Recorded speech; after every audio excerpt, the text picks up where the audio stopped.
Hello and welcome to the next series or next video in our series of sustainability or eco-friendly.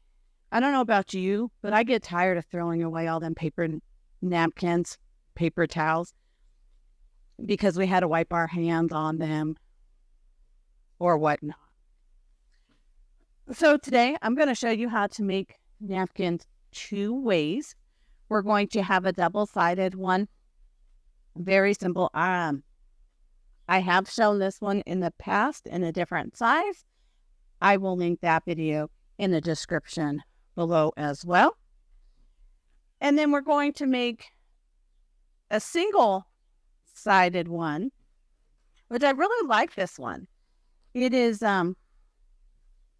light and, be able, really nice. I like this one.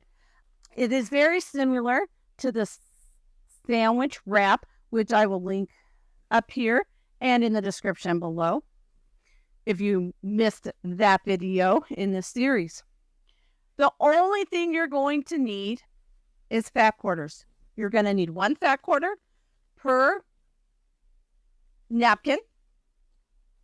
This one you can make any size that you want, so you can be able to get more out of that fat quarter. This one, I'm going to show you how to make this one in different sizes. This is a 10-inch one, but today we're going to make more of a rectangle napkin. And this one is just using a fat quarter, and it's 18 inches square. Very simple, nice size. You can even use it as a mat. If you take several of these on your picnic or your day trip, you can lay this down on the table to cover your table, put your food on it, and then have the second one to be able to use to wipe your hands and your face with. You can even get these wet if you have a child and they ate chocolate and or whatnot, and you need to wipe it off. You get a little damp and wipe it off. So grab those fat quarters and let's get started. Just create with fabric and floss. So we're going to get started on the double-sided one first. And I said you needed a fat quarter, and that's not actually true. You could use a block that you already have finished. This was a strip that was 10 inches by 30 inches, I think, left over from the Take 5 quilt that I did. So it could be any type fabric as long as you have it the dimensions you want. So this one, I just took the fat quarter, squared it up, and then I cut it in half. So it's 10.5 inches by 18 inches. You're going to put right sides together. And you're going to sew all the way around, and you're going to leave a spot for turning. If you've been following this channel long enough, you know that my grandson said, put a green pin with a green head where you want to start, and put a red pin where you want to stop. So that's what I've been doing ever since he mentioned that, or suggested that, I guess.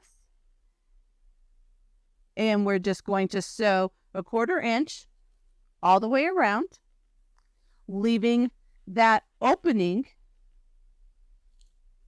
so we can turn it.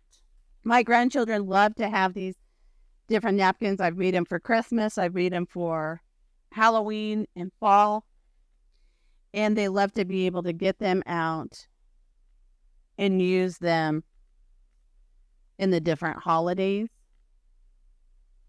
Now we're going to have a bunch of options for them, and I'm hoping to be able to eventually make enough of these that I don't have to buy the paper napkins anymore and be filling up the landfill. I can just be able to take these with me wherever I go, to be able to have a napkin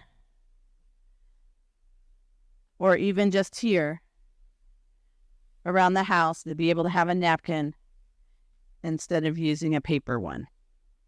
So let's sew this around. Okay, so I'm not for sure what all happened to the video, but we sewed the wrong sides together. We turned it around, clipped the corners, turned it around, and then we just sewed around 1/8 of an inch all the way around to make sure we close up the hole. And there is our double-sided napkin. Now we're going to get started on the single layer. And what we're going to do is we're going to flip the wrong side facing up, and we're going to measure 1 inch in from the corner, and we're going to put a little dot. We're going to do that on all 4 corners. Then you're going to fold the corner into that dot and give it a good press.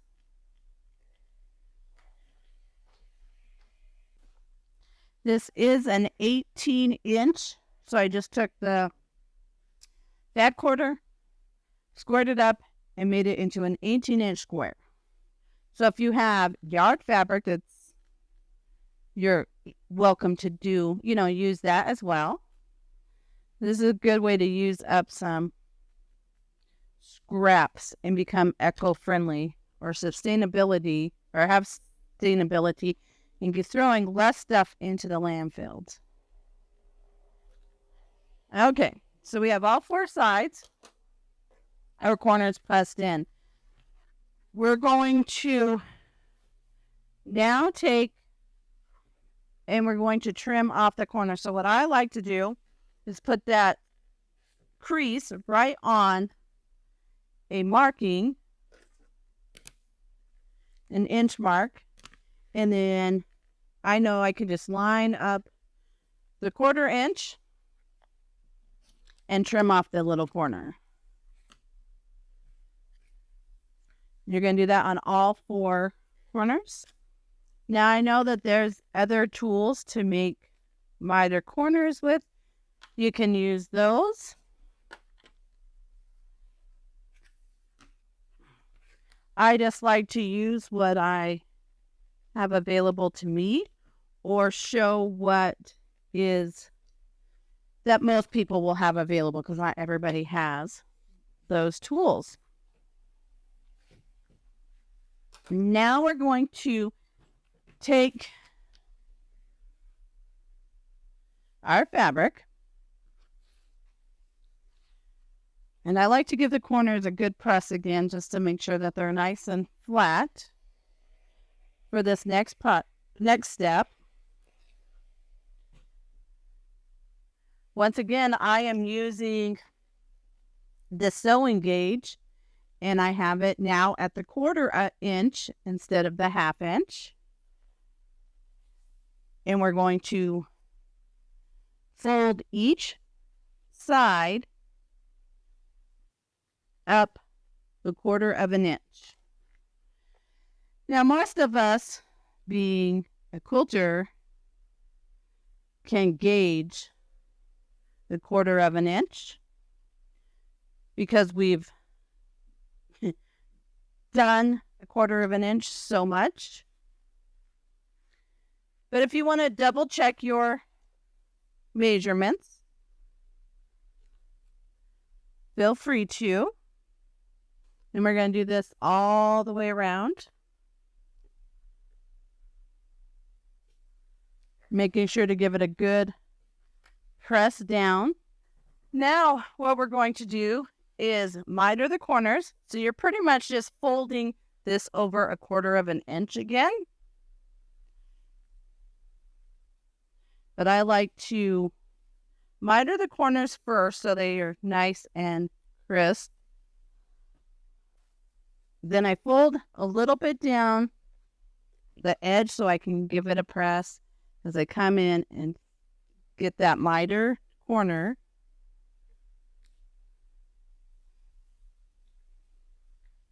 And then press along this other side. And I kind of like to go at least halfway down because it helps keep the edge clean as you're going around the block, the square.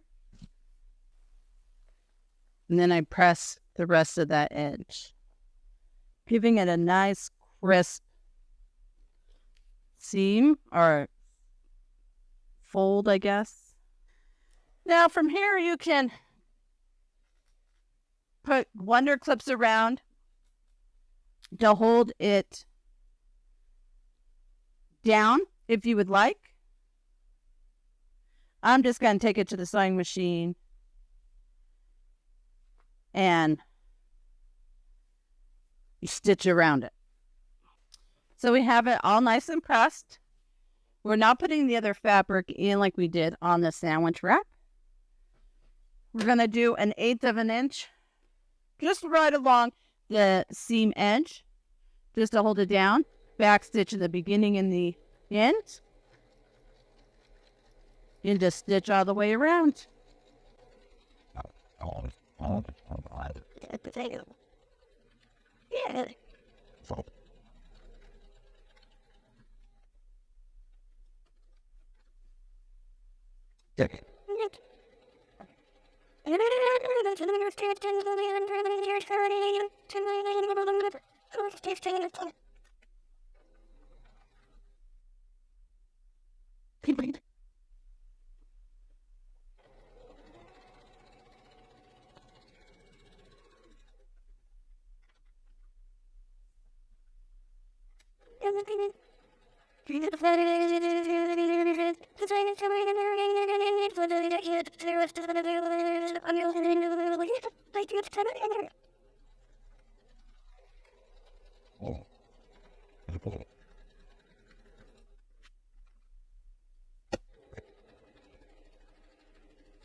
Snip your end, and there you have it.